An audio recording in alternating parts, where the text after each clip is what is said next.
Vamos a ver el plan de curso brevemente. Este plan le llegó a todos ustedes. Comenzamos el 7 de marzo y finalizamos el 2 de mayo 2023. Con respecto al sistema de calificación, las pruebas escritas son tres exámenes, y los exámenes están en la fecha de los exámenes se encuentra en la parcelación de la materia. Cada tercera semana se rinde un examen y las preguntas de ese examen son en base a las tareas o los cuestionarios. Usted ve solamente los cuestionarios y responde a las preguntas que ya había trabajado en las tareas. Cuestionarios son 12, uno para cada uno de los profetas menores, y el 20% del restante participación en clase. También tenemos acá la parcelación de la materia. Hoy día se entrega la tarea número 1 y la tarea número 2. ¿Por qué las tareas se entregan anticipado a la clase? Para que los estudiantes no vayan en blanco a la materia, la primera clase, sino que ya hayan trabajado los contenidos de lo que se va a trabajar en clase. Esa es la finalidad, de que no lleguen en blanco. Y ya lo hayan trabajado, visto previamente. Y lo mismo que ustedes lo vieron en las clases, en sus tareas, lo trabajamos acá durante la sesión de clase. Hoy día estamos a 7 de marzo. La próxima semana, el 14 de marzo, se entrega la tarea número 3. Y el 21 de marzo, la tarea número 4, y se rinde el examen A. Las preguntas del examen A son de las tareas 1 hasta la tarea número 4. Ahí tenemos todas las fechas de entrega de cada una de las tareas, como lo estamos viendo o apreciando acá. Y finalizamos el 2 de mayo. Se rinde el examen C. Acá tenemos una bibliografía para profundizar los conocimientos de lo que se trabaja en profetas menores. Y ahora nos vamos inmediatamente a trabajar. A ver esto aquí, que es el profeta Joel. Con esto vamos a comenzar. Y ahí está. Los hermanos o estudiantes que son nuevos, una vez que haya finalizado la materia, yo le envío las presentaciones a su correo en PowerPoint. Todos los contenidos se los envío.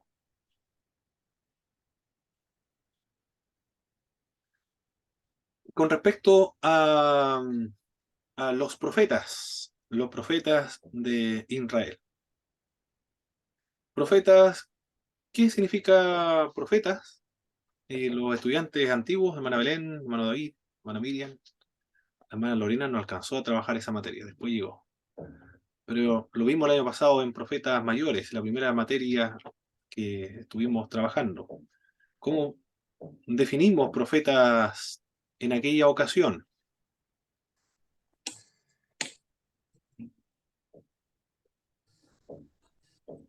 Posee varios significados dependiendo del contexto en el que se encuentre.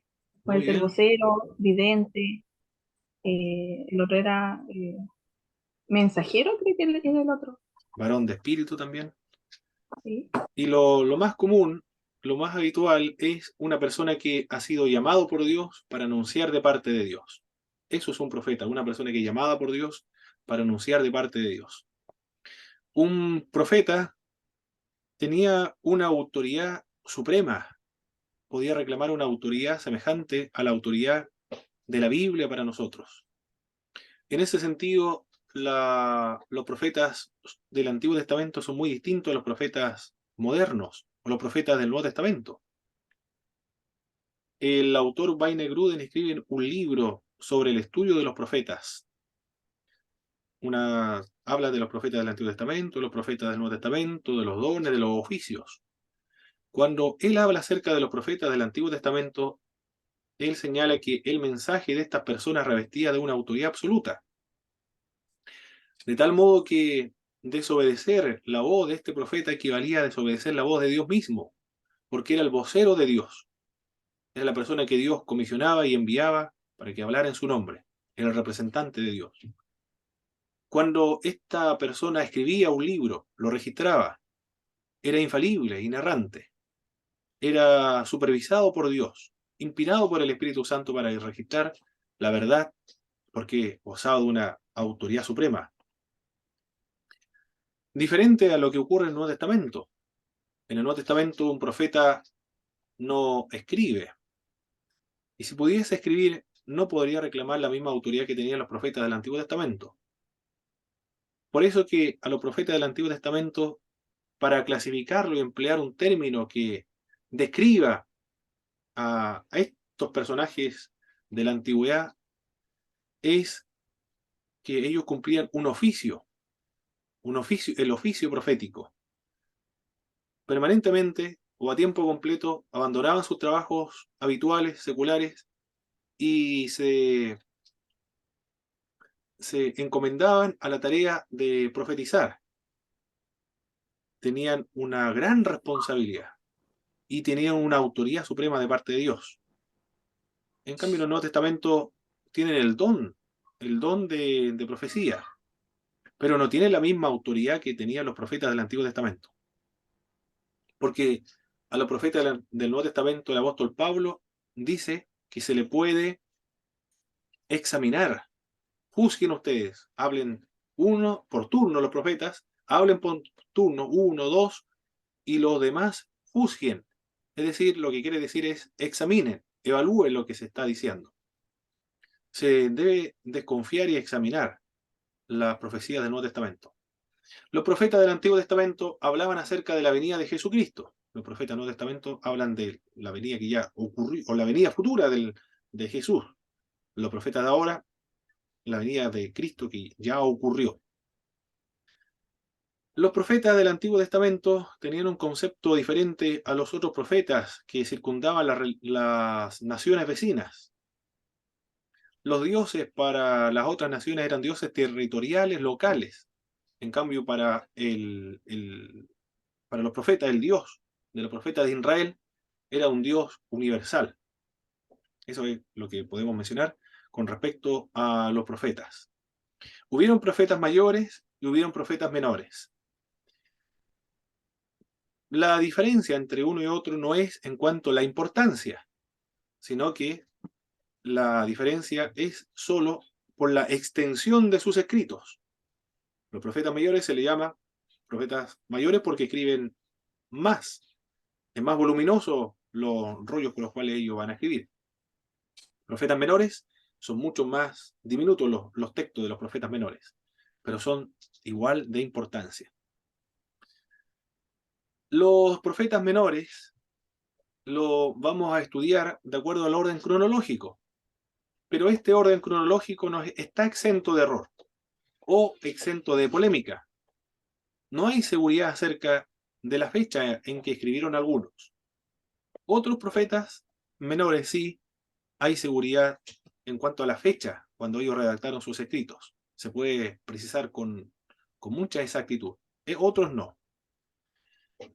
Por lo tanto, vamos a comenzar a trabajar con el profeta Joel, aunque no hay seguridad de cuál es la fecha en que profetizó el profeta Joel. Lo mencionamos en primer lugar, suponiendo, puede ser equivocado o erróneamente, que fue el primero, o el más antiguo. Pero podemos estar equivocados porque hay varios autores que señalan otro tiempo.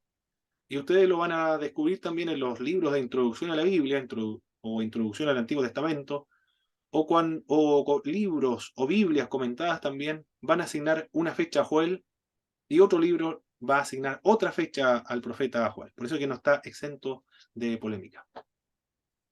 A medida que vamos avanzando, mis estimados hermanos, hermanas, pueden interrumpir la clase sin ningún tipo de problemas. Puede levantar la mano o activar el micrófono y hablar solamente, porque si levanta la mano no me voy a dar cuenta. Le damos la bienvenida al hermano José Abraham, mi pastor Marcos Millagual, Millagual, quienes se han integrado recién. Luego se van a integrar más hermanos. En cuanto a la fecha del profeta Joel. ¿Qué podemos decir con respecto a la fecha de este hombre? Sabemos poco acerca de este profeta, muy poco. Porque dice, vino palabra de Jehová, pero esto es muy importante para los profetas. Vino palabra de Jehová al profeta Joel. Con eso ya es suficiente para comenzar la profecía, porque ellos comienzan a profetizar cuando la palabra de Dios vino sobre estas personas. Vino palabra de Jehová al profeta Joel, hijo de Petuel, lo dice el texto sagrado, hijo de Petuel. Nada más, no hay ninguna otra descripción acerca de este hombre, porque no es tan relevante de hablar de los hombres, no es tan importante hablar o conocer algunos de los profetas. En algunos casos sí, en las epístolas, por ejemplo, es importante conocer a los autores, pero para él no lo consideró importante. Solamente esos datos entrega este profeta. Por tanto, debemos analizar la evidencia interna para determinar una posible fecha, cuando se escribió este libro. Nosotros, si nos investigaran algún autor chileno, yo me acuerdo, a ver quiénes son los autores chilenos. Alberto Fuguet, lo leí cuando estaba joven, me acuerdo. Alberto Fuguet, mala onda el libro que leí. No sé si hay otros autores chilenos, hermanos, hermanas, que ustedes recuerdan. María Luisa Bombal, igual lo leí, La Mortajada, me gustó mucho leer ese libro. Pero escritores chilenos, ¿qué más recuerdan ustedes? O poetas, bueno, los poetas son los más famosos. Carlos Cerda, me compré uno en la Feria de la Pulga, estaba barato, me costó, ¿cuánto fue? 3.000 pesos el libro usado. Lo leí, lo conocí por primera vez, muy, muy divertido, Carlos Cerda. Pero si se investigara esos libros unos 500 años después, 500 años más de esta época, de este año, y no hubiera ningún dato acerca de la fecha en que estas personas escriben, ¿cómo se puede determinar la fecha en que ellos escribieron? Si aluden a algún fenómeno extraordinario, algún desastre que ocurrió en el país, ¿cuál puede ser eso? Un terremoto, puede ser un terremoto. Si determinamos la fecha en que uno de estos autores escribió, porque se ha perdido la fecha, y utilizamos este dato de los terremotos en Chile para determinar la fecha, ¿cuál sería el problema de utilizar el terremoto para fechar la época en que un escritor antiguo escribió? ¿Cuál es el problema? Que no hay solamente un terremoto que haya habido en la historia. Hay muchos terremotos aquí en Chile. Hay muchos, muchos terremotos. Por lo tanto, no se podría determinar la fecha en que ese autor escribió hace 500 años atrás, porque en Chile siempre han habido muchos terremotos. Acá, en el libro de Joel, se menciona un desastre natural, que es una invasión de langostas. Entonces podemos decir, vamos a determinar la fecha de la profecía de Joel, buscando en la historia del pueblo hebreo una época donde hubo una invasión de langostas. Nos enfrentamos con el problema es que hay muchas invasiones de langostas en el pueblo de Israel o en esa localidad del Medio Oriente, del mismo modo como hay muchos terremotos aquí en Chile. No nos sirve ese dato, porque es muy frecuente las invasiones de langostas. Pero hay otro dato muy importante que nos presenta el libro. Presupone la existencia y funcionamiento rutinario del templo. Ya, hay un templo y está funcionando este templo. Por esa razón ya se puede excluir con confianza cualquier fecha entre 586 y el 516. ¿Por qué no se pudo escribir el libro de Joel entre el 586 y 516? Los hermanos que tomaron libro histórico o también profeta el año pasado, lo vimos varias veces esas fechas. ¿Qué ocurrió entre el 586 y el 516? El exilio a El Babilonia. están en Babilonia. Volvieron en 538, regresan a Jerusalén, pero no se concluyó el templo hasta el 516, 515. Por lo tanto, no existía el templo durante esa época, no estaba en funcionamiento. Entonces se puede excluir durante esa época, donde ellos están en Babilonia, y todavía no, y cuando vuelven en 538 no han reconstruido el templo de Jerusalén. Durante esa época no se escribió el libro de Joel. Ya podemos descartar, ir descartando de a poco. También acá no se menciona a los asirios, al enemigo histórico del pueblo de Israel. No se mencionan a los asirios, tampoco se mencionan a los babilonios. Por lo tanto, se puede decir que el libro fue escrito anterior a la hegemonía de Asiria, que fue a mediados del siglo VIII, comienza a resurgir, o después de la caída de Babilonia a finales del siglo VI. Pueden ser esas dos opciones, antes de que surgiera el imperio de los asirios, o después de la caída de Babilonia. Siglo VIII o siglo V, ahí nos encontramos. Siglo VIII, siglo IX tendría que ser, y el siglo V, cuando cae Babilonia. Antes del surgimiento de los asirios, o posteriormente a la caída de Babilonia, que ocurrió en 539, cae Babilonia. Posterior a esa fecha, entonces, tiene que ser el 516 después, se escribió el libro de Joel. Otro dato muy importante también que nos señala el libro es que el liderazgo de la ciudad está en manos de los ancianos y de los sacerdotes. No se mencionan ni a los reyes, no tampoco a los funcionarios reales. Están gobernados entonces por los sacerdotes, por los ancianos. A partir del silencio podemos señalar como fecha probable a un periodo o sin monarquía, que corresponde al periodo post-exílico, después del exilio babilónico, después del 538, o en que la monarquía desempeñaba un papel secundario porque los reyes eran de 8 años, eran menores de edad, por lo tanto debía gobernar un sacerdote, parece que fue Joaída entonces, en la época de Josías. Durante esa época tuvo que haber sido entonces el escrito de este libro. No se menciona el reino septentrional. ¿A qué se refiere el reino septentrional, mis hermanos? Cuando se habla del reino septentrional. Al reino del norte. Perfecto, el Como reino del está norte. dicho. Muy bien. El reino del norte, cuando se habla en los libros, el reino septentrional se está refiriendo al reino del norte. Meridional, el del sur. ¿De dónde habrán salido esas palabras tan complicadas que complican a los estudiantes que leen estos libros? Bueno, son términos técnicos que aparecen en varios libros, en varios textos.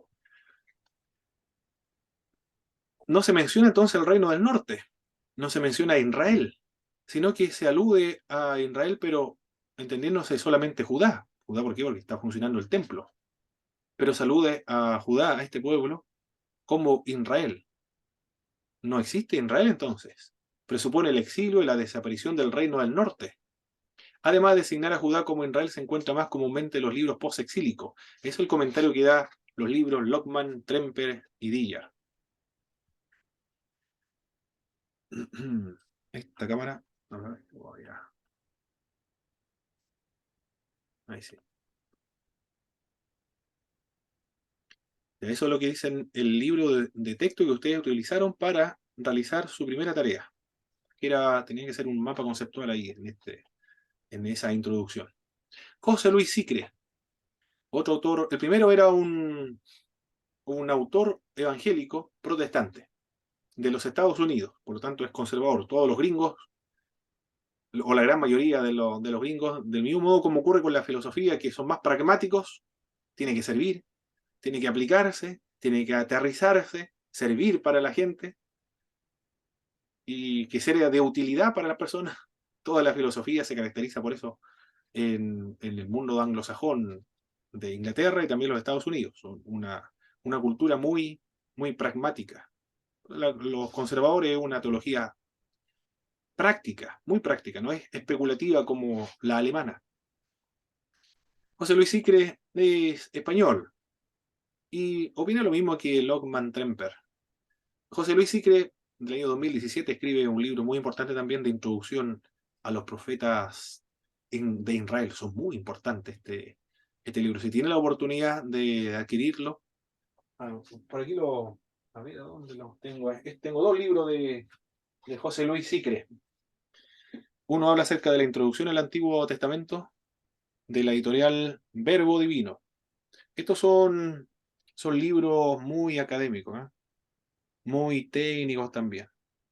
Aquí no va a encontrar usted aplicaciones prácticas, que son devocionales, que son espirituales, que despierta la devoción para el Señor, sino muy académicos, muy técnicos todos estos textos. Pero son hermosos algunas secciones. Introducción al profetismo bíblico también. Estos son algunos libros de José Luis Sicre. Esto lo puede obtener usted en la Verbo Divino o en Busca Libre. Puede comprar también esos libros. Como 30.000 pesos más o menos el costo de esos autores. José Luis Sicre, como todo español, como todo europeo, él es de la Iglesia Católica de Roma. Un sacerdote, parece un sacerdote. No es que sea liberal el hombre, pero algo extraño de él, que no cree que, por ejemplo, Jonás haya sido engullido por un gran pez, sino que él piensa que fue una historia ficticia nada más. No cree aquello, sino es una historia ficticia como una parábola, inventada, es una ficción para describir la incredulidad del pueblo hebreo y el arrepentimiento de parte de los paganos, en este caso de los asirios, de Nínive. Sería como una novela ficticia, así lo ven ellos, como el libro de Vargas Llosa, La ciudad de los perros, que describe un microcosmos de la sociedad, está Suena describiendo como, la sociedad suena de... como bien liberal, ¿no? Sí, sí. Aunque él se defiende, dice, después de decir eso, se defiende, dice, pero no podemos ir tan al extremo de no creer en lo sobrenatural, dice. Está como el término medio, pero es como liberal, racionalista un poco. Claro que se debe entender, europeo, español, viene de esa parte. Los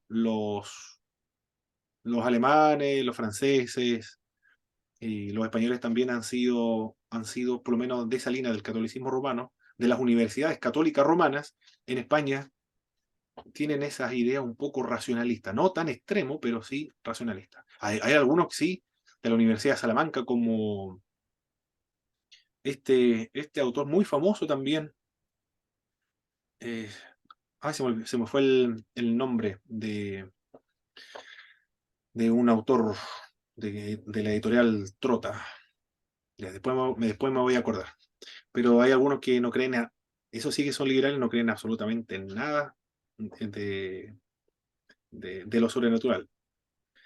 Pero, pero no tan al extremo. Él dice, bueno, eso tiene que considerar con Sicres, cuando se lea Sicres. Pero algunas partes son importantes. Se inclina a pensar que Joel actuó durante el siglo V, dice él, del mismo modo que el autor anterior. Después del destierro, después del cautiverio babilónico, después de la reconstrucción del templo de Jerusalén, 515. En este periodo su predicación adquiere un matiz diverso. La gran catástrofe, la caída de Jerusalén, la desaparición de la monarquía, el destierro, pertenece ya al pasado. La profecía a partir de Ezequiel ha adquirido un tono más optimista, más consolador ahora. Espera el gran cambio definitivo, la irrupción de ese mundo maravilloso anunciado por Ezequiel, por el profeta Ageo, por el profeta Zacarías. Esa es la conclusión que da este autor. Hay varias fechas para asignar a este libro. Algunos autores lo asignan en el siglo VIII, otros después de la caída de Babilonia, después de la época post-exílica. Por eso es polémico, no hay precisión, no se puede precisar con rigurosidad la fecha de este libro de Joel.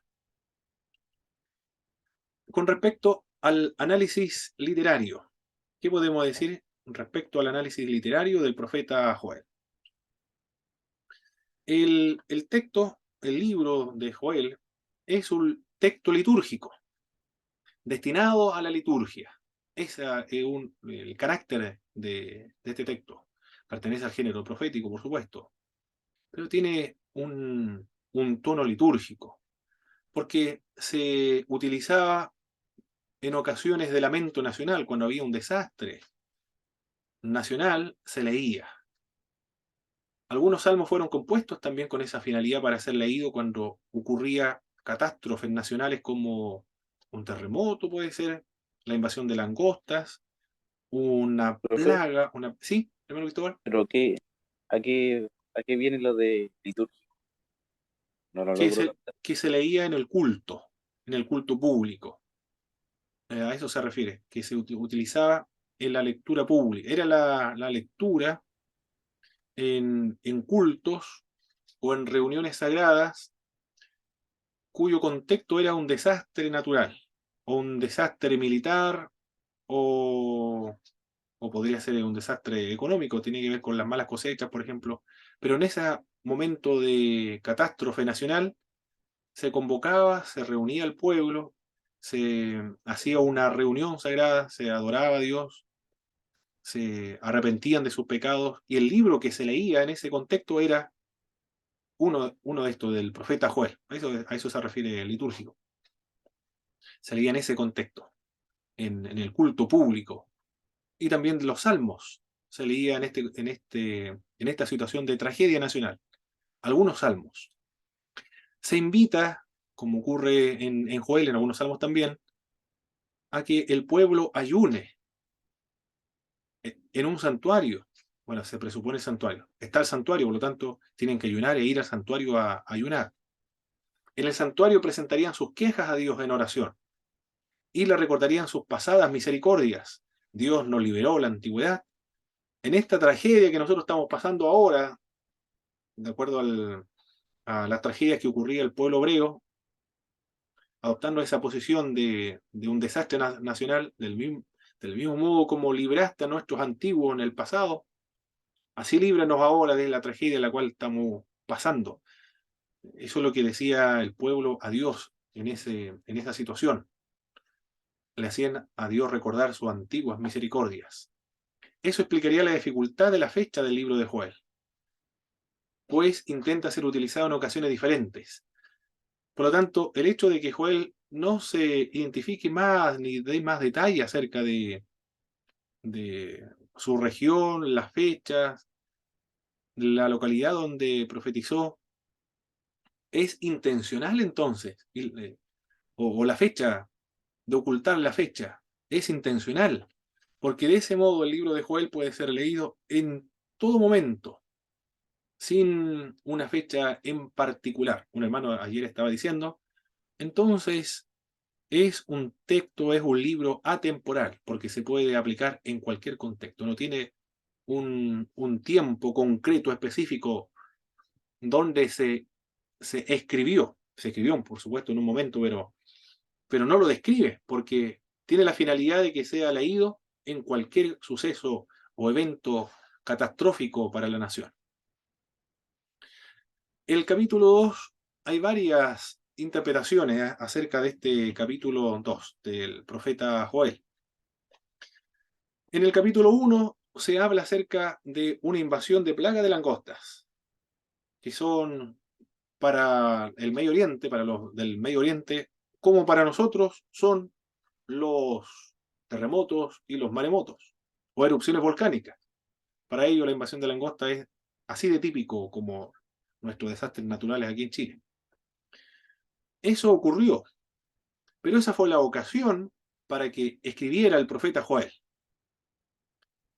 No es que al profeta Joel se le ocurrió escribir, sino que está siendo mandado por Dios para registrar este desastre.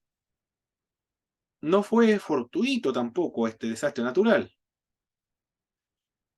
ni tampoco escapó a la voluntad de Dios, puesto que para los profetas y para nosotros también, Dios es soberano, controla todos los eventos de la historia, de la humanidad. controla todos los desastres naturales porque es el amo, señor, es el presupuesto, el fundamento de todo lo que existe. Y todo está bajo su control. Por lo tanto, esto ocurrió enviado por Dios también. Una plaga de langostas. La plaga de langostas fue enviada por Dios como consecuencia del pecado del pueblo de Israel.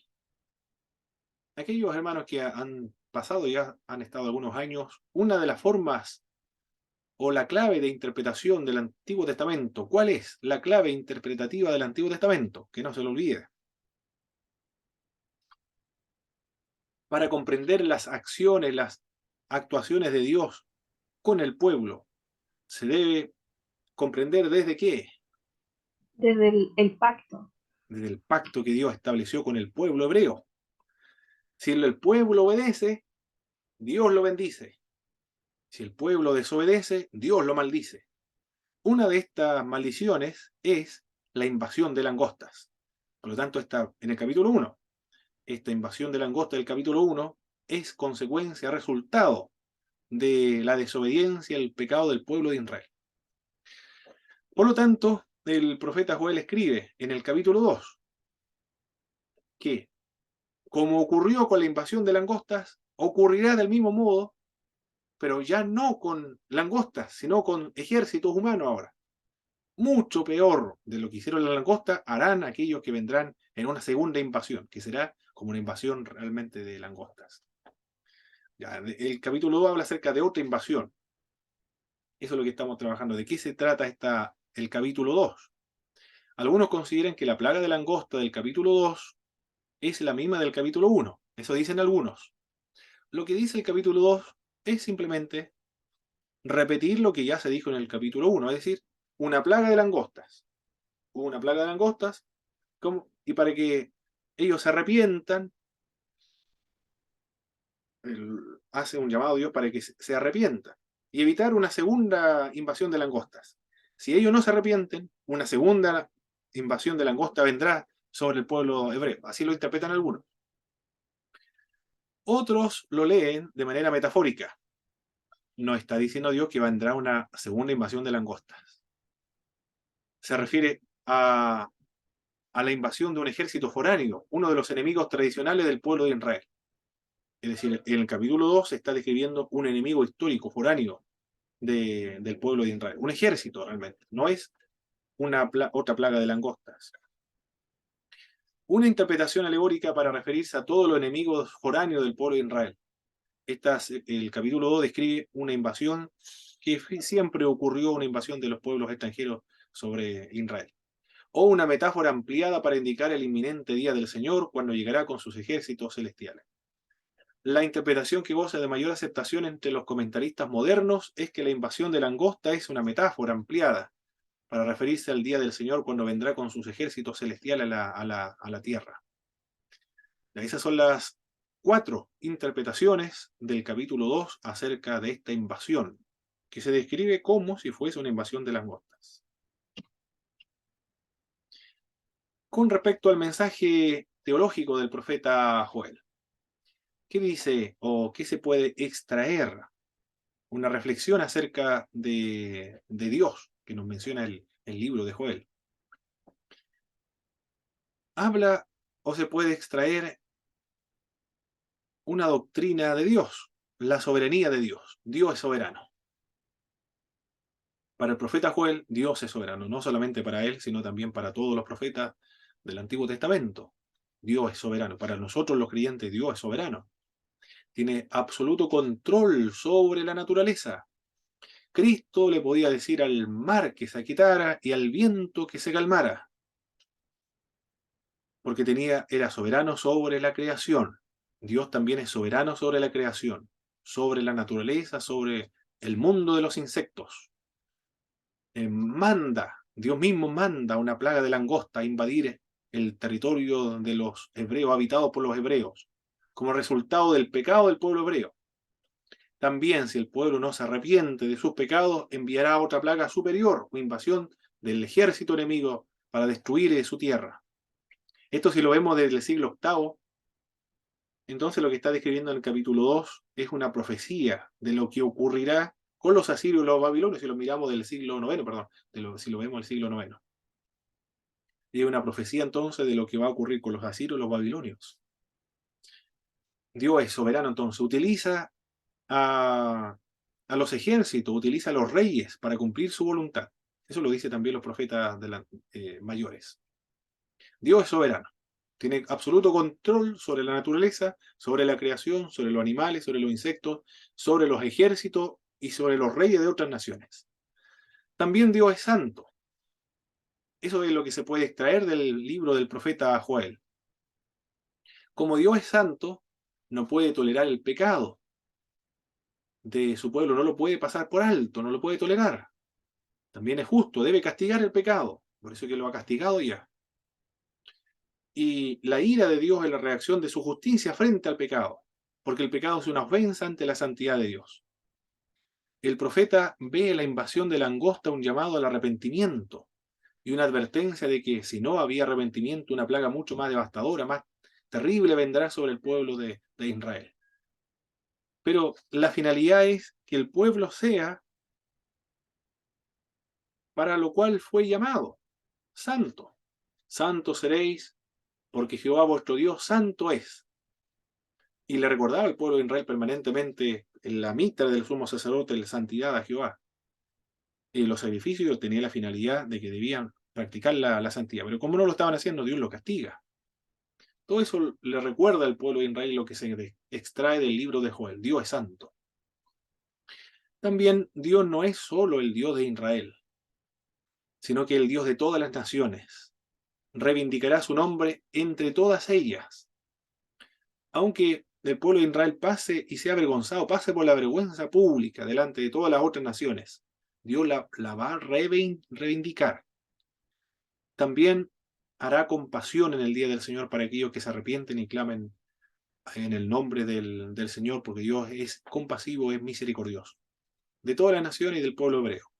Si se arrepienten, invocan su nombre, todo el que invoque el nombre del Señor será salvo, dice el libro de Joel, se repite en el Nuevo Testamento, Dios le perdonará, será salvo, porque Dios es compasivo.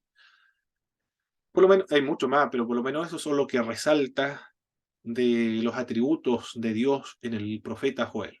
La soberanía de Dios, la santidad de Dios, la compasión de Dios, para aquellos que se arrepienten. Con respecto a la perspectiva nuevo testamentaria del Nuevo Testamento, ¿qué dice el profeta Joel? ¿O cómo se utilizó el profeta Joel en el Nuevo Testamento? El uso que se le dio al profeta en el Nuevo Testamento. Dios continúa disciplinando a sus hijos en el libro de Hebreos. Como un padre disciplina a sus hijos, así Dios disciplina a su pueblo. Dios disciplinó en el Antiguo Testamento a su pueblo, lo castigó, pero ese castigo tenía la finalidad de ser un método, ¿cómo le llaman los médicos que operan a los que podría surgir una enfermedad? Métodos profilácticos le llaman. Le quitan, por ejemplo, el apéndice a los que viajan a la Antártica o a los que viajan al espacio, para que no se le infecte la Antártica o en el espacio y no van a poder curar a esa persona, no van a alcanzar a llegar al quirófano. Dios utiliza el castigo y el juicio entonces para llamar a su pueblo al arrepentimiento. Disciplina a su pueblo para que practiquen la santidad, para que sean santos. En el Nuevo Testamento hace exactamente lo mismo. Eso es lo que dice el libro de Hebreos. Disciplina a todo aquel que ha adoptado y amado como hijo. En el libro de Hechos de los Apóstoles, en el capítulo 2, verso 28-32, después que cayó el Espíritu de Dios, en el día de Pentecostés, el apóstol Pedro señala, estos no están borrachos como vosotros suponéis que están, puesto que la hora tercera del día. Estas personas son llenas del Espíritu de Dios. Es la promesa del profeta Joel, dice el apóstol Pedro en el libro de los Hechos de los Apóstoles, donde sobre toda carne se iba a derramar el Espíritu de Dios. Vuestros hijos, vuestras hijas, profetizarán, vuestros ancianos, vuestras ancianas soñarán sueños, sobre los siervos, sobre las siervas, se iba a derramar el Espíritu Santo de Dios. Eso es lo que prometió el profeta Joel. Dios lo prometió por medio de Joel. Y se utiliza en el Nuevo Testamento. Lo considera entonces un libro sagrado, inspirado por el Espíritu de Dios, por eso que se utiliza, o se cita. El derramamiento del Espíritu Santo en los últimos tiempos será sobre todo creyente, sin discriminación de ninguna naturaleza o de ningún tipo, sobre siervos, siervas, niños, niñas, ancianos, ancianas. Sobre todo es derramado el Espíritu de Dios. Ya no es judío, ni griego, esclavo, ni libre, varón, ni mujer, dice el apóstol Pablo en Gálatas capítulo 3, verso 28. El invocar el nombre del Señor, todo será, el que invoca el nombre del Señor, todo será salvo. Es lo mismo que dice Hechos 4, 9, 12. Pablo también en Romano dice exactamente lo mismo. El que invoque el nombre del Señor será salvo. El Espíritu Santo que dio poder a los profetas del Antiguo Testamento, también da poder a los predicadores del Evangelio. Eso es lo que dice el capítulo 1 de Hechos en el verso 8. Recibiréis poder cuando haya venido sobre vosotros el Espíritu Santo, me seréis testigos en Jerusalén, en toda Judea, en toda Samaria, hasta lo último de la tierra. Se utiliza en 4, o por lo menos podemos mencionar 5 pasajes bíblicos en el Nuevo Testamento al profeta Joel. Es decir, fue utilizado en el Nuevo Testamento. Fue aludido, fue citado, fue considerado como inspirado, con una autoría, porque es un profeta. Tiene una autoría por el hecho de ser profeta. El canon bíblico del Antiguo Testamento fue reconocido siempre y cuando fuera escrito por un profeta. Es decir, los profetas tenían una autoridad absoluta del mismo modo como los apóstoles. Si lo escribió un apóstol, es inspirado entonces. Y si es preservado, claro, tenía que tener más requisitos, pero el requisito básico del Antiguo Testamento para reconocerlo como inspirado era que debía ser escrito por un profeta, porque tenía una autoridad. Bien. Ahora nos vamos entonces, hermanos, al profeta Joel. Vamos a a Joel, en el capítulo 1, todo con nuestra Biblia, por favor, mis hermanos. Estamos bien en la hora. No, pensé que estaba un poco tarde.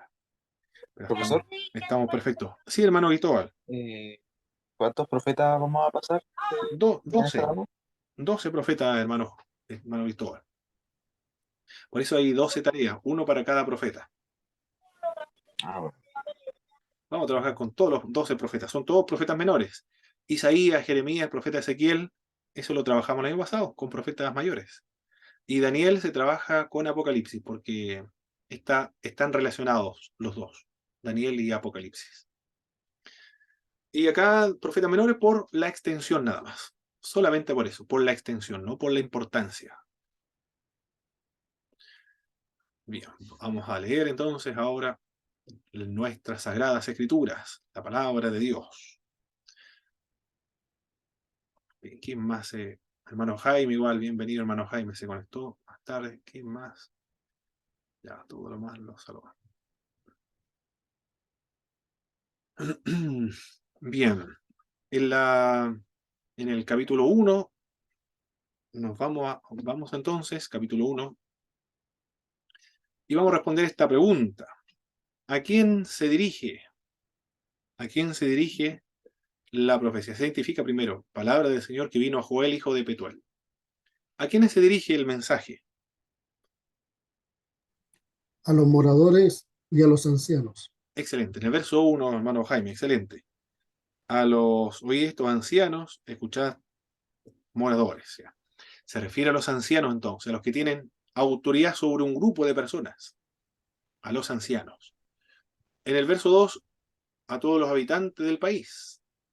Hermano Claudio, en el verso 5, ¿a quién más se dirige la palabra de Dios? ¿O se dirige el profeta Joel?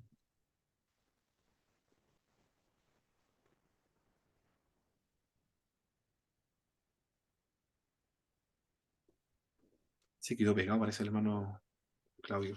Ah, no, pensé que se había pegado la pantalla, hermano. Aquí está bien. Ah, ok. A borrachos Muy bien. y borrachos, ¿no? A los borrachos, ¿ah? Ya, van a Sí. sufrir los borrachos. ¿Por qué van a sufrir los borrachos en este día, el día del Señor? Serán destruidas las viñas, el No vino. tienen, no tienen No tienen, cómo hacer chicha. No tienen cómo hacer vino. Esa es la razón. Van a sufrir, ¿eh? Imagínense. Los chicheros, a ver, por acá, no sé si hay muchas chicherías por aquí o no, en el sur. En la Araucanía hay cualquier cantidad de chichería, hermano. Impresionante. ¿Cómo? ¿En qué manera hacer chichas de gente? No sé, hermano Antonio, ¿cómo le llaman chichería? Yo creo igual la chicha, el jugo de, puede ser jugo de uva, jugo de manzana, la exprimen y después dejan que se fermente.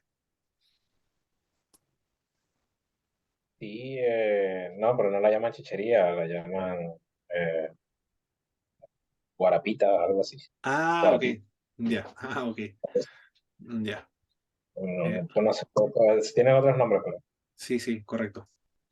Pero eso es, pero sufre estas pobres, imagínense esta gente que se dedica a eso, que vive de aquello, de quintas, exprimiendo manzanas, y ahora las langostas han comido los tallos, han devastado totalmente a los árboles. Por lo tanto, los borrachos no van a tener con qué embriagarse, por eso sufren los borrachos. Hermana, no sé si puede, hermana Lorena, puede leer el texto, el verso 9. ¿A quién más se dirige el profeta Joel? A los sacerdotes. A los sacerdotes, mire, todos los que están implicados, a los ancianos, a todos los habitantes del país. Aunque en el verso 2 dice, oíd esto, ancianos, escuchad tierra, a todos los moradores de la tierra. Ahora se dice a los borrachos, a los sacerdotes. Todo implicado en el pecado, ¿ah? Hasta los mismos sacerdotes implicados en el pecado, por eso que vino esta devastación sobre el pueblo. En el verso 2 dice, a todos los moradores de la tierra. ¿Habrá sido realmente a todos los moradores de la tierra? Es decir, a los aztecas en esa época, suponemos que, a ver, esto estamos hablando, es que no sabemos exactamente en qué fecha se, se escribía, pues supongamos en el siglo V o por ahí cerca.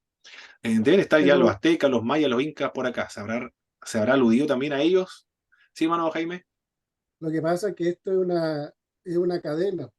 Cuando, no sé, pues la persona que trabaja en la tierra no hay fruto, el comerciante no puede vender Exacto. y el producto tampoco puede llegar a los hogares. Entonces Mm, es una cadena.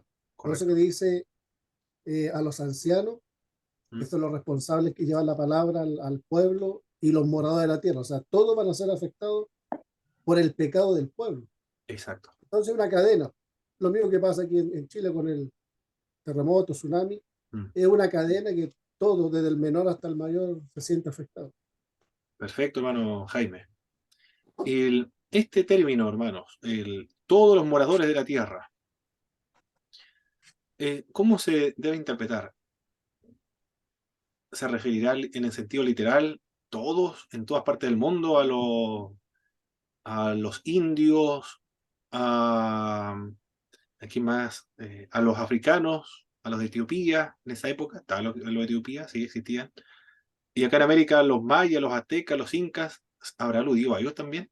¿A todos los moradores de la tierra? Como dice nuestra Reina Valera 1960. otras versiones se refiere, profe, al país como tal. Ok, ya, está mucho Sí, más porque claro. ¿Eh? el pacto es con Israel, no con el mundo, porque estamos todavía en el antiguo pacto. Mm, Después de la venida de Jesús, establece el nuevo pacto que es para toda la generación. perfecto. Muy bien. La versión nueva de la Biblia no hace una interpretación literal, ¿ah? Sino que una interpretación de los modismos. E interpreta los modismos de tal manera que el lector entienda qué quiso decir, qué connotó esa expresión. La Reina Valera es más literal, por eso que dice todos los moradores de la tierra. El lector tiene que esforzarse en interpretar lo que quiso decir. El todo es un modismo hebraico, lo absoluto por lo relativo o lo relativo por lo absoluto. Se utiliza un lenguaje absoluto cuando se quiere decir algo relativo. Acá, a los habitantes del país, solamente donde ocurrió esta invasión de langosta. Bien, en el verso 11, hermano Antonio, ¿a quién más se dirige el mensaje? A los campesinos. A los labradores, a los viñadores, Campesinos, cuidadores de viñedos, sí. Eso. bien, a los campesinos, excelente. Estos son entonces los que han recibido la consecuencia del pecado de todo el pueblo, los ancianos, los habitantes de todo el país, los borrachos, los sacerdotes, los labradores, los viñadores. ¿En qué consistió la devastación? ¿Quién más tengo por acá? Hermano José Abraham, del verso 4 al verso 7. ¿En qué consistió esta devastación? No sé si me podrá escuchar, hermano José. O le vamos a dar al pastor Marcos. Marcos Milligual, por favor, mi pastor Marcos. Verso del 4 al 7. 4 al 7. Después de que la oruga devoró las cosechas, el pulgón acabó con lo que quedaba. Luego vino el saltamontes y llegó también la langosta. Despiértense borrachos y lloren, giman, bebedores de vino. Todas las uvas están arruinadas y se acabó el vino dulce. Un inmenso ejército de langostas ha invadido mi tierra, un ejército terrible, imposible de contar. Sus dientes son como los del león, y sus colmillos se parecen a los de la leona. Destruyó mis vides y arruinó mis higueras. Les arrancó la corteza y la destruyó, dejando sus ramas blancas y desnudas. Muy bien, muchas gracias, mi pastor Marcos. Esa fue la devastación. En eso consistió. Una invasión de langostas. Se mencionan la oruga primero, el saltón, el revoltón y la langosta. Pareciera que se refiere o está aludiendo Una a plaga. ¿sí? Al proceso o al desarrollo de crecimiento de una langosta, primero como una oruga, o los distintos estados de crecimiento de lo que se va a convertir posteriormente en una langosta. Todos. Profe, Sí, hermano Antonio. disculpa, una consulta porque siempre hemos tratado de langosta, ¿no? Como tal. ¿Mm? Pero aquí menciona no solo la langosta como tal, sino también al pulgón o la oruga. O sea, es como una plaga en general. No sé si el término de langosta se refirió específicamente, literalmente a ese insecto o quiso referirse también a un conjunto o un determinado número de insectos, pues, o otro tipo de insectos como tal. Yo lo había leído, hermano Antonio, en algún comentario bíblico que aludía a las distintas etapas de desarrollo de crecimiento de una langosta. Comenzaba con una oruga, después un poco más grande, después más grande, y después ya hasta convertirse en algo más grande como a convertirse a una langostas. Así lo había leído. Me acuerdo hace un tiempo atrás. Tendría que averiguar qué dice otro comentarista bíblico acerca de eso. ¿Eh? Sí, hermano Jaime. Yo pienso que como es una invasión, yo pienso que debe ser un tipo de plaga de menor a mayor, porque si fuera una menor, no podría comerse un tallo gigante por su tamaño. Mm, Esta es como una invasión, como ocurre en la guerra. Primero son los desembarcos y va de menor a mayor. Después el enemigo va atacando con mayor fuerza, hasta llegar a su objetivo primordial, destruir todo. Yo pienso que aquí el insecto es como una plaga de diferentes tipos de insectos que va comiéndose las cosechas de lo mínimo hasta lo mayor. Sí, perfecto. igual opino lo mismo, porque como que se menciona una etapa. Lo que no se comió la oruga, bueno, lo que sobró, se lo comió esto. Y lo que sobró de aquí, se lo terminó comiendo lo otro. Es como algo muy secuencial, es una etapa. Entonces, se puede interpretar como que son tres insectos diferentes, pues. Así sea Diferentes plagas, se le llama una plaga. diferentes plagas, pues. Correcto. Correcto. Muy bien, muchas gracias, hermanos, por su interpretación. ¿Eh? No sé si lo habrán leído en alguna parte. Si lo leyeron en alguna parte, me lo indican. ¿Eh? No, yo no. Ah, ok. Ya. Muy bien. Estamos entonces ahí. ¿Qué más? Bueno, esa fue la invasión hasta devastar y dejar peladas las ramas hasta quedar blancas, nos dice el pasaje. También ya no se pueden ofrecer las libaciones, que son los sacrificios o los ofrecimientos de cereales. ¿Por qué no se pueden ofrecer las libaciones? Porque no hay nada que ofrecer. no hay nada, no hay ningún cereal que ofrecer. Esa es la razón. ¿Qué más? Fueron azotados todos los árboles del campo, lo dice el verso 12. La cosecha fue arruinada, los animales no tienen que comer, en el verso 17 y en el verso 18. Fue una plaga pero terrible. Fue como un incendio esto que acaba absolutamente con los árboles, con la vegetación, los árboles frutales, la vegetación que sirve para comer, para que los animales coman, las legumbres, las cosechas de trigo, cebada y todo tipo de cosechas que se cultivan en aquellas tierras. Todo lo que consume el ser humano para su subsistencia y lo que consumen los animales, todo eso fue destruido y fue arruinado. Realmente lo que ocurrió acá entonces fue algo muy dramático. Malas cosechas, aquí está en peligro la vida de los seres humanos porque no van a poder cosechar, comer durante un año completo. Un pueblo que depende de la agricultura para su subsistencia. No es tan problemático, sin embargo, o tan dramático o tan donde no hay ninguna esperanza, porque pueden ir a Egipto, allá hay alimento. El propósito de este mensaje. ¿Cuál fue el propósito de este? Bueno, dijimos ya en qué consistió la invasión. El propósito del mensaje. ¿Cuál es la razón de ser del mensaje? El arrepentimiento de los moradores de la tierra, Eso de es, Judá, de Israel. eso Arrepentimiento.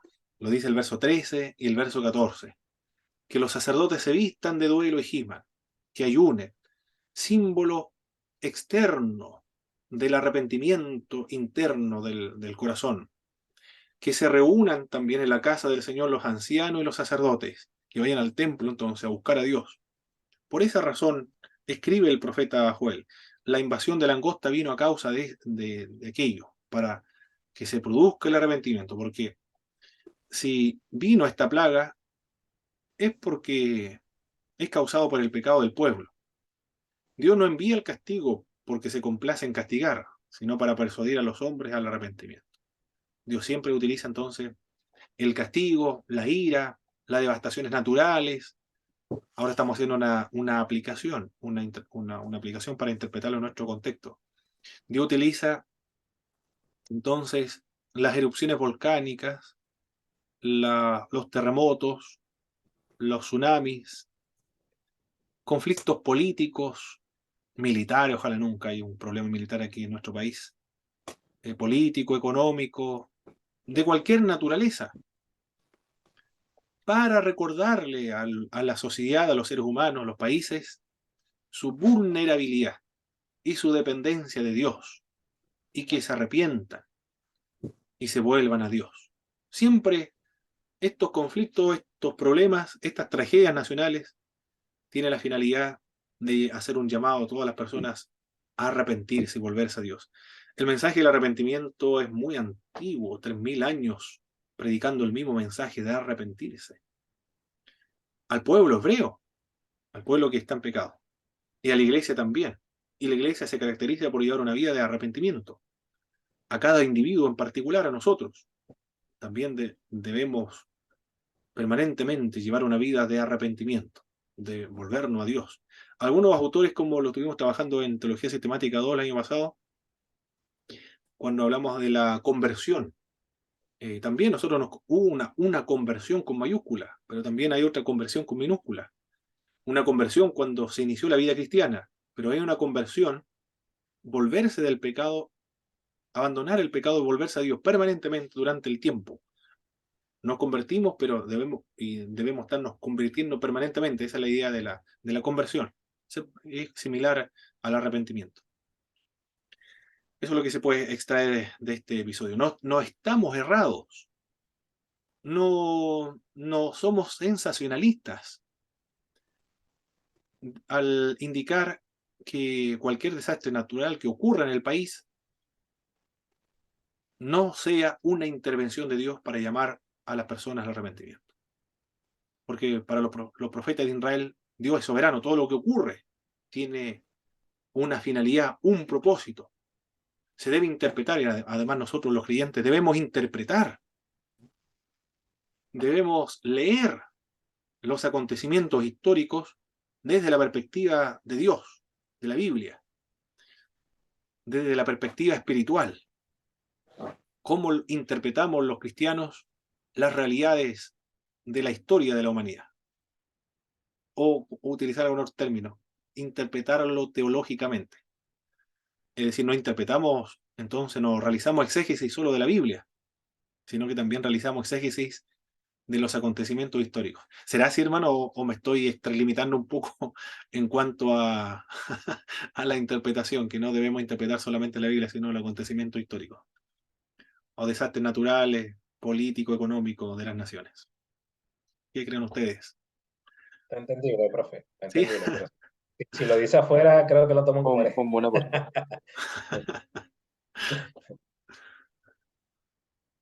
Pero ahí la palabra ahí se lo refiere que Dios es soberano. Dios conoce, Dios conoce todas las cosas, nada sucede de casualidad. Y Dios de alguna otra manera llama la atención a nosotros, los moradores de la tierra, para poner la mirada en Dios.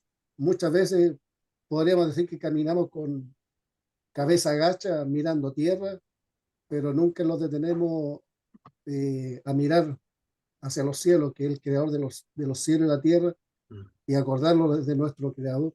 Y Dios de alguna otra manera nos llama la atención que Él es el que sustenta todas las cosas. Y de Sí. la manera que caminamos nosotros, los moradores de la tierra, el pecado es, bueno, va creciendo día a día. Y Dios quiere llamar al arrepentimiento y salvar nuestras vidas. Correcto. Entonces, cualquier suceso nacional es una oportunidad para los predicadores llamar a la gente al arrepentimiento. Eso, llamarlo al arrepentimiento. Y no es tan sensacionalista de indicar para que no le venga algo peor. Claro, ¿a qué peor le podría venir? La muerte eterna, la muerte en el infierno. Si no se arrepiente, a eso nos referimos, que algo peor. No que venga algo más, o se revienten 5 volcanes, sino del infierno de fuego, que eso sí que es peor. Muy bien. Vimos el propósito del mensaje, ahora sigamos. El día de Jehová ahora. Oh, impresionante. El día de Jehová. Capítulo 2 estamos ahora. ¿Qué es lo que se refiere el día de Jehová? Es la intervención de Dios contra la humanidad pecadora. El día de Jehová es el día en que Dios viene a liberar a su pueblo de la opresión de sus enemigos, o visitar a su pueblo pecador con juicio. Puede referirse a eso. Depende de la situación del pueblo hebreo, pero eso es la visita de Dios en juicio a un pueblo pecador. El día de Jehová, ¿eh? Para el pecador es un día terrorífico, un día macabro, espeluznante, un día tétrico para estas personas. Para nosotros, los creyentes, es un día glorioso, porque Dios viene a liberar a su pueblo de la opresión, viene a salvar a su pueblo. Se puede interpretar de dos maneras el día de Jehová, de acuerdo a la condición espiritual de las personas que se encuentren en ese día. El día de Jehová en el Antiguo Testamento es eso, cuando Dios viene en juicio a visitar a los enemigos o en juicio contra su pueblo, y en algunos contextos para liberar a su pueblo de la opresión. Ese en el Antiguo Testamento, limitémonos al Antiguo Testamento. En el Nuevo Testamento adquiere nuevos significados el día de Jehová. El día de Jehová entonces ahora es el día de Jesucristo, el día de la segunda venida de Jesucristo, a castigar a los incrédulos, a salvar a su iglesia. Tiene bueno, es parecido, pero ahora ya es con la iglesia, el Nuevo Testamento. El Antiguo Testamento era en referencia a su pueblo. Pero diferente porque él venía a visitarlo solamente, castigaba por medio de otro ejército, pero ahora es distinto porque ahora viene Jesús en persona. En ese sentido es diferente, en persona, un cuerpo glorificado. ¿Cuál es la razón del arrepentimiento? ¿Por qué el pueblo hebreo debe, bueno, trabajemos esto primero. El día de Jehová es un día de alarma. Eso es lo primero que nos dice el pasaje bíblico. Es un día de alarma. ¿Qué más es el día de Jehová? ¿Qué más falta? Hermano Cristóbal, por favor, en el verso 2, estamos en el capítulo 2. El día de Jehová es Dice, día de tinieblas y de oscuridad, día de nube y de sombra, bien. como Un día, sobre los montes se extiende el alba, así vendrá un pueblo grande y fuerte, semejante al no hubo jamás, ni después de él lo habrá en años de mucha carencia. perfecto. Será un día entonces tenebroso para su pueblo. Es un mensaje para el pueblo. Recuerde que el mensaje va para los ancianos, los sacerdotes, los borrachos, los labradores, los campesinos y el pueblo en general. También el día de Jehová se caracteriza, hermano David, en el verso, bueno, ya lo leyó, el cual no lo hubo nunca, ni lo habrá jamás. En el verso 3, hermano David, por favor. ¿Cómo será el día de Jehová? Dice que delante de él consumirá fuego, tras de él abrazará llama, como el huerto de Edén será la tierra delante de él, y detrás de él como desierto asolado, ni tampoco habrá quien de él escape. Bien, será un día Habrá entonces. Él consumirá con fuego y abrazará con las llamas. Será un día de destrucción, entonces, una destrucción total. Como, Sí, como en un incendio. sí, Acabará absolutamente con todo el pueblo. como desierto asolado. Como desierto asolado. Una destrucción pero absoluta sobre el pueblo hebreo. Son descripciones, metáforas que se utilizan para indicar cómo va a quedar el pueblo de Israel después de este día, de esta visita de Dios sobre los enemigos. Hermano José, por favor, José Abraham, en el verso 11, ¿qué más dice el pasaje bíblico con respecto al verso 11? Dice, y Jehová dará su orden delante de su ejército, porque muy grande es su campamento, fuerte es el que ejecuta su orden, porque grande es el día de Jehová, es muy terrible. ¿Quién podrá soportarlo? Muy bien. El día de Jehová entonces es un día de alarma, un día tenebroso, un día como nunca lo hubo ni lo habrá, un día de destrucción total y un día Grande y terrible. en que el ejército de Jehová cumplirá, ejecutará su palabra. Bueno, aquí dice el ejército de Jehová. Se refiere a lo que Dios va a usar para castigar a su pueblo si no se arrepiente. Estamos en el capítulo 2 ahora.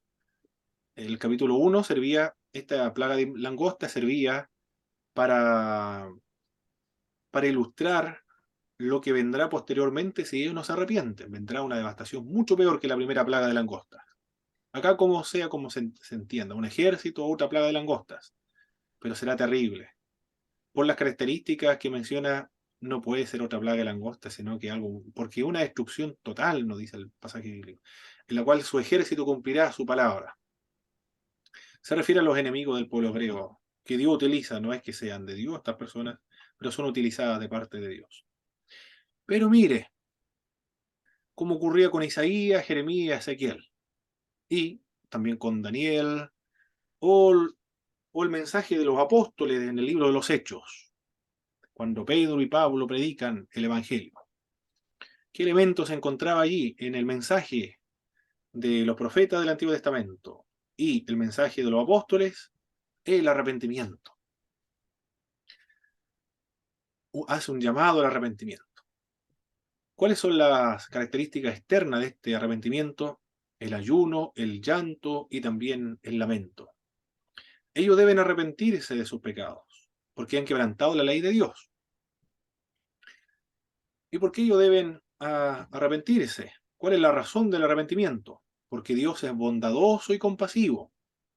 Ellos se pueden arrepentir. Su arrepentimiento tiene un resultado y hay una razón, un fundamento por la cual ellos se deben arrepentir. es que Dios es compasivo, es clemente, es bondadoso. Va a impedir la invasión de esta segunda invasión del capítulo 2 si ellos se arrepienten, para que Dios cambie de parecer y los perdone. Mire, ¿eh? Dios tiene planeado la invasión de esta segunda invasión del capítulo 2, pero si ellos se arrepienten, Dios va a cambiar de parecer. Esto no significa un cambio de Dios, porque Dios no cambia. Por eso a esto se le llama una amenaza condicional. Está condicionada esta amenaza al arrepentimiento. Si ellos se arrepienten, Dios lo perdonará. No hubo un cambio en Dios. Lo que cambiaron fueron ellos. Si se arrepintieron, Dios los perdona y Dios actúa siempre conforme a su naturaleza, que es compasiva, perdonadora. También para evitar que las naciones se burlen de ellos y para impedir que el nombre de Dios sea blasfemado. Recuerde que los antiguos señalaban que si un ejército destruía a otro, indicaba que el Dios de este ejército destructor era superior al Dios del ejército derrotado. En ese sentido era blasfemado el nombre de Dios. Es decir, el Dios hebreo es un Dios inferior al Dios de los babilonios o el Dios de los asirios, porque estos dioses acabaron con el pueblo hebreo, porque su Dios fue incapaz de protegerlos. En ese sentido era blasfemado el nombre de Dios. O también podrían decir, qué absurdo, qué malo puede ser este Dios que libera al pueblo de Israel de Egipto y ahora lo trae acá para que sea destruido. Así el nombre de Dios es blasfemado entre las naciones. Para evitar que el nombre de Dios sea blasfemado, Él lo va a perdonar. Pero tienen que arrepentirse para que Dios los perdone. Para que Dios le dé bendición, alejar al que viene del norte. Mire el término que se utiliza, para alejar a aquel que viene del norte. ¿Por qué se utiliza este término al que viene del norte? Porque del norte siempre, desde el norte venían los ejércitos invasores. No podían venir por el este porque por el este estaba un desierto, el desierto arábico. Y por ahí no pueden pasar porque no hay agua, no hay alimentación para los animales. Tiene que venirse por lugares donde hay pasto, donde hay ríos, donde se puede alimentar un buen ejército. Por eso siempre daba la vuelta por la fértil media luna, por el norte. La expresión del norte Profe, sugiere, sí, hermano Cristóbal. ese desierto, el desierto arábico se refiere al desierto de Lut, por ahí. No sé dónde queda el desierto de Luz, hermano Cristóbal. No tengo un mapa aquí por Por aquí. esas zonas como de, por ahí por Irak o algo así. Aquí tengo el mapa, ¿eh?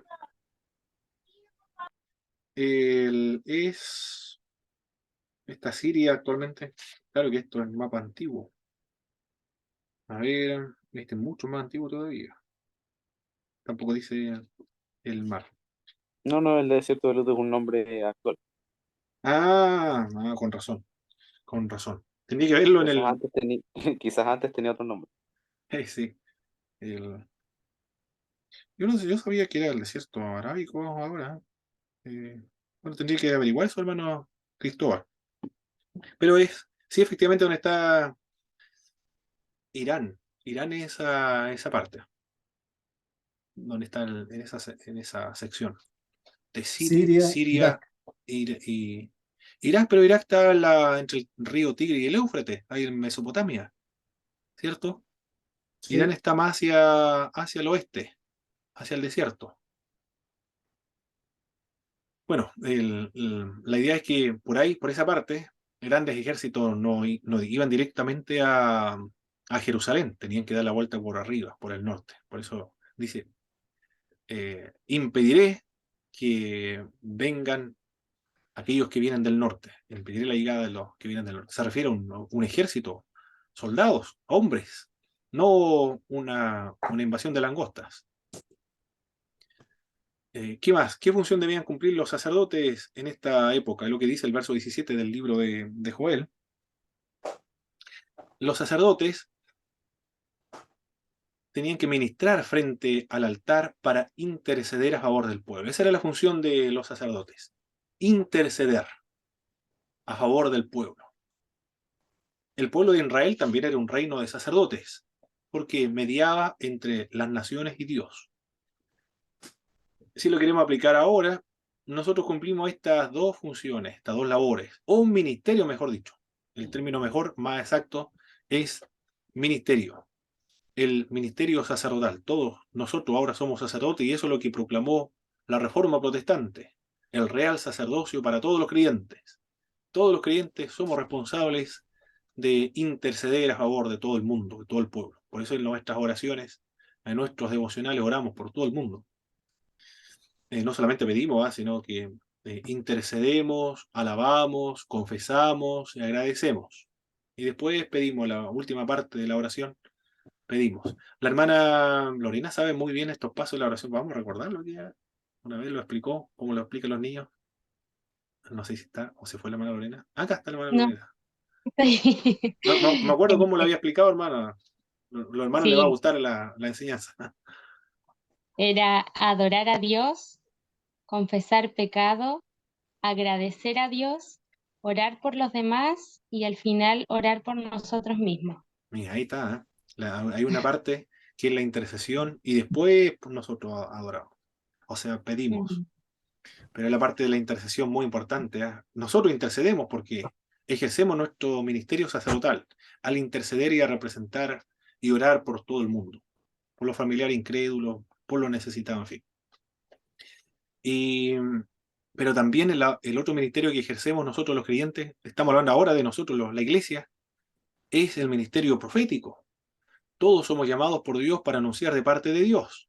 Interpretamos también todos los fenómenos, acontecimientos históricos, naturales o desastres de cualquier naturaleza económicos como una ocasión para llamar a la gente al arrepentimiento y a volverse a Dios. Y como castigo también de Dios por el pecado del pueblo. No está tan equivocado estos predicadores de la calle cuando dice que todo esto ha venido por pecado del pueblo, porque somos pecadores, no, debemos reconocer aquello, somos pecadores. Y él no, no merecemos eso y mucho más por ser pecadores. Pero hay que recordarle la gracia de Dios. Pero algo mucho peor vendrá si no se arrepiente. Estas dos funciones ejercemos nosotros, sacerdotal y profético. Las funciones proféticas. Esa es la razón del arrepentimiento y lo que deben hacer el pueblo. Dios está siempre más dispuesto a perdonar que a condenar, a bendecir que a castigar, a atraer por medio del amor que herir con el látigo.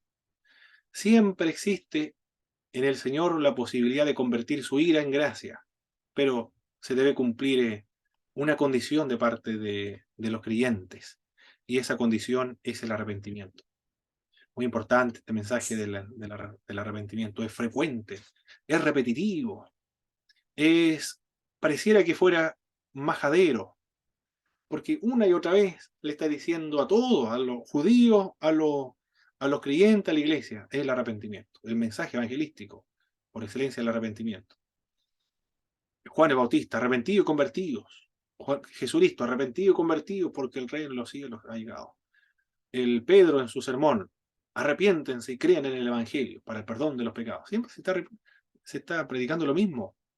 El mensaje es el mensaje evangélico. No hay que buscar algo más extraordinario, más sensacionalista, algo que la gente no ha escuchado, no se ha predicado con anterioridad. Hay que predicar lo que siempre se ha predicado, el arrepentimiento y volverse a Dios. Dios solo envía el castigo cuando le han causado una grave provocación y cuando lo hace es con el propósito de evitar que el hombre reciba mucho más castigos. Esa es la razón por la cual se debe arrepentir. Alcanzamos a ver la otra parte. Un llamado a confiar, en la gracia de Dios. Relataba un evento que ocurrió, que fue en la plaga de langostas. Hay una advertencia, vendrá algo peor, pero esa advertencia es para que se arrepienta, porque Dios es perdonador. Ahora llama al pueblo a confiar en Dios, en la gracia de Dios. ¿Por qué? Porque el Señor hará grandes cosas en la tierra. Mire, después de amenazarle, de que lamenten todos los borrachos, los pueblos, los ancianos, los sacerdotes, acabarán con todo, absolutamente con toda la tierra, no tendrán ninguna cosecha. Pero después le dice, confíen en el Señor porque hará grandes cosas. Ahora le está prometiendo bendición al pueblo. El mensaje de los profetas en todo él mismo. Primero hay una amenaza, un castigo, un juicio, y después una esperanza. porque el Señor hará Profe, grandes cosas. ¿Sí, hermano Antonio? no sé si cambio el tema, ¿no? Pero que me salta un versículo Sí, que tal vez se puede interpretar de una forma contraria ya. a lo que estamos explicando, que es Jeremías 14, que dice el Señor que no los va a perdonar, pues ha sido tan grande ya su pecado, que si se Sí, humillan no los va a perdonar. sí. Entonces, claro, ya este profeta fue contrario, no todo, por eso que digo, no todos los profetas dicen, oye, si se arrepienten, puede que venga la parte buena. Pero acá le está diciendo, si se arrepienten, ayunen, hagan lo que hagan, igualito va a venir destrucción sobre el pueblo. Entonces, no los voy a perdonar. Sí, es verdad. Ese es como No, el aporte. y No, parece que, no todos dicen lo mismo, pero y parece que Ezequiel igual dice, no ores por este pueblo, o Jeremías, ¿no? Uno de los dos, no ores por este pueblo, porque yo no lo voy a perdonar. Fue Jeremías, si no me equivoco. Ya, Jeremías, el mismo Jeremías, Jeremías. No, ni siquiera se te ocurra orar por este pueblo, sacamos saquemos del paquete de Jeremías, porque decía lo contrario. porque el pueblo no se va, porque yo no lo voy a perdonar. Pero, ¿cuál es la razón, si recuerdan ustedes, hermanos, lo que pasaron a Jeremías, por la cual Dios no lo va a perdonar? porque no habían escuchado a los profetas anteriores que había enviado Dios y el último rey que era Josías, el último rey bueno de Judá, los otros Mm, reyes hicieron lo malo ante mm, los ojos de Dios y Dios ya tenía pronosticado el castigo del norte que era Babilonia. mm. Sí, es verdad eso, es verdad, sí. Hay otra razón también por la cual Dios no lo va a perdonar. Habían violado el pacto. También, sí, hay otra razón también, más razón, una razón por la cual Dios no lo va a perdonar. Estamos en Jeremías, nos fuimos a Jeremías, ahí nos vamos a quedar un ratito. Sí, pero Bueno, tiene que ver con el tema, pues. Sí, claro. bueno, ahí los sacerdotes, ahí, en realidad está en el sermón del capítulo 7, el sermón que predica Jeremías fuera del templo, y es el fuerte, ahí donde Dios dice que no lo va a perdonar. Ahí Exactamente. sí, los sacerdotes, los que estaban encargados de llevar la palabra, no estaban haciendo su trabajo, confiaba más en el templo y no en Dios.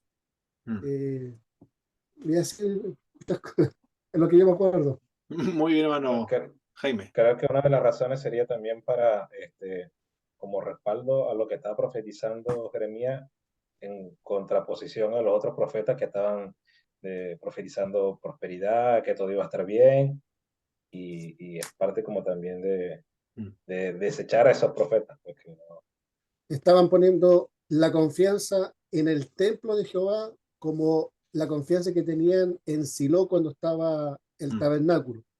Y Dios le reprende, dice que él no moraba en el templo, sino él quería morar en sus corazones. Todo el ritual que ellos tenían era externo, Mm. pero ellos no habían un arrepentimiento genuino. Y Dios le dice que ya no lo va a perdonar. Ahí está. no, Lo encontró, ¿eh? Lo encontró. arrepentimiento Bueno, genuino. la respuesta que yo que dijeras, lo encontró. Porque no quieren arrepentirse. Esa es la razón. Porque no quieren arrepentirse. O por lo menos no quieren arrepentirse sinceramente. Se arrepienten externamente, pero de verdaderamente no se arrepienten. Por eso Dios no lo va a perdonar, porque ellos están simulando arrepentimiento. ¿Cómo lo va a perdonar si a Dios no se le puede engañar por medio de un simulacro de arrepentimiento? No es imposible. Tienen que arrepentirse, ¿verdad? Ayunar, vestirse de silicio, ir al templo, ¿no? Eso no es arrepentimiento. Sí, es parte, pero externo, pero tiene que ocurrir algo interno, tienen que arrepentirse de verdad. Por eso, por esa razón, no, Dios no lo va a perdonar. Muy bien, hermano Por Antonio. eso que, sí, por eso que la reforma del rey Josías, la reforma religiosa del pueblo en esa época, solamente era externo. Y Dios quiere lo interno. Por eso que ellos no Exactamente. había arrepentimiento, era todo solamente externo, la religiosidad de estar en Así el templo es. y seguir los rituales. Esa es la Pero razón. no había Sí, una- sí, y en la diferencia con Joel que le hace la exhortación y es claro en el versículo 12, ¿verdad? Este versículo es por eso que dice, vuélvanse de todo corazón. No con fachada externa. Yo le estaba diciendo es de todo corazón que tienen que ayunar con lamento, con llanto, de todo corazón. Ahí resalta la cosa. Perfecto, muy bien, hermanos. Muchas gracias por su intervención, colaboración y por aportar a la clase. Nos vemos, hermanos, en media hora más. A las 9 en punto le envío el link. Vamos a descansar un momento. Vamos a tomar un cabecito y volvemos. Gracias, profe. Muy bien.